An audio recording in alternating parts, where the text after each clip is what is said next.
আসসালামু আলাইকুম রহমতুল্লাহ। ইন্নাল হামদুলিল্লাহ ওয়াসসালাতু ওয়াসসালামু আলা রাসূলিল্লাহ ওয়া বা'দ। সম্মানিত বন্ধুগণ, দেশ ও প্রবাসে যে যেখান থেকে দেখছেন এবং শুনছেন সবাইকে জানাই আন্তরিক মোবারকবাদ। বন্ধুগণ, আজকে আলোচনা করব বিনা হিসাবে জান্নাতে প্রবেশকারী ব্যক্তিদের সম্পর্কে। মহান আল্লাহ তাআলা তার হাবিব মুহাম্মদুর রাসূলুল্লাহ সাল্লাল্লাহু আলাইহি ওয়াসাল্লামের উম্মতের মধ্য হতে 490 কোটি লোককে বিনা হিসাবে আল্লাহ তাআলা জান্নাতে প্রবেশ করাবেন। এই সম্পর্কে জামে আত-তিরমিজি হাদিস নাম্বার 2437। হাদিসটি হযরত আবু উমামা রাদিয়াল্লাহু তাআলা থেকে বর্ণিত। রাসূল করিম সাল্লাল্লাহু আলাইহি ওয়াসাল্লাম বলেছেন, ওয়া'দানি রাব্বি আন ইউদখিলাল জান্নাতা মিন উম্মতি 70 আলফান। রাসূল করিম সাল্লাল্লাহু আলাইহি ওয়াসাল্লাম বলেছেন, আমার রব আমার সাথে অঙ্গীকার করেছেন যে আমার উম্মতের মধ্য হতে 70,000 লোককে জান্নাতে প্রবেশ করাবেন। লা হিসাব আলাইহিম ওয়াল আযাব, যাদের কোনো হিসাব হবে না এবং কোনো শাস্তিও প্রদান করা হবে না। মা কুল্লি আলফিন 70 আলফান, আর তাদের প্রত্যেক হাজারের সাথে থাকবে আরো 70,000। সুবহানাল্লাহ বিহামদি। 70,000 পূরণ 70,000 সমান সমান সংখ্যা হয় 490 কোটি। সম্মানিত বন্ধুগণ, আমরা এই হাদিস থেকে জানতে পারলাম যে আল্লাহ তাআলা তার হাবিবের উম্মতের মধ্য থেকে 490 কোটি লোককে বিনা হিসাবে জান্নাতে প্রবেশ করাবেন। আসুন এবার আমরা তাদের পরিচয় সম্পর্কে জানি। সহিহ বুখারীর 6472 নম্বর হাদিসের বর্ণনা।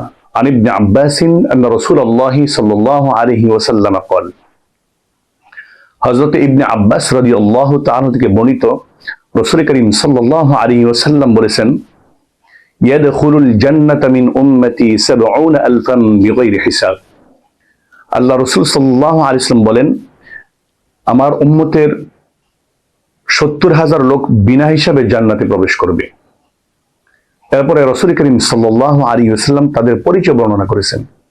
হুমুল লাযীনা লা ইস্তারকুন, তারা হবে এমন লোক যারা নিষিদ্ধ জারফুকের আশ্রয় গ্রহণ করে না। অর্থাৎ কোরআন সুন্নাহর বাহিরে কোনো গায়রুল্লাহর নামে জারফুক করা অথবা তন্ত্রমন্ত্র দ্বারা জারফুক করা বা কুফরি কালামের জারফুক করার যে আশ্রয়, এটা তারা গ্রহণ করে না।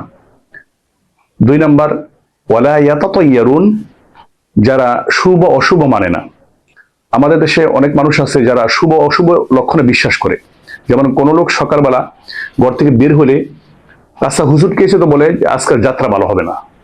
এরকম আকীদা করা যারা না করবে। অথবা আমাদের সে অনেক মানুষ এমন আছে যে দোকানদার যদি সকালবেলা বাকি দেয় তাহলে মনে করে সারাদিন ব্যবসা ভালো হবে না। এগুলো হচ্ছে শিরকি আকীদা। এই সমস্ত কুসংস্কার যারা বিশ্বাস করে না, এটা হলো 2 নাম্বার। 3 নাম্বার হলো ওয়া আলা রাব্বিহিম ইয়াতাওয়াক্কালুন, যারা তাদের প্রতিপালকের উপরে ভরসা করে। এই জন্য এই হাদিসের মধ্যে 3টি গুণের কথা আসছে। 1 নাম্বার হচ্ছে যারা নিষিদ্ধ জারফুকে আশ্রয় গ্রহণ করবে না। 2 নাম্বার, যারা শুভ অশুভ লক্ষণে বিশ্বাস করে না। 3 নাম্বার, যারা তাদের রবের উপরে ভরসা করে। এই 3টা গুণ যাদের মধ্যে থাকবে আল্লাহ তাআলা তাদেরকে বিনা হিসাবে জান্নাতে প্রবেশ করাইবেন। তো সম্মানিত বন্ধুগণ, আসুন আমরা সকলেই এই 3টা গুণ অর্জন করার চেষ্টা করি এবং আল্লাহ তাআলার কাছে দোয়া করি আল্লাহ তাআলা যেন আমাদেরকে বিনা হিসাবে জান্নাতে প্রবেশকারীদের দলের অন্তর্ভুক্ত করে নেন। আমিন। আজ এই পর্যন্তই। সকলের সুস্বাস্থ্য কামনা করি। এখানে শেষ করলাম। আসসালামু আলাইকুম ওয়া রাহমাতুল্লাহ।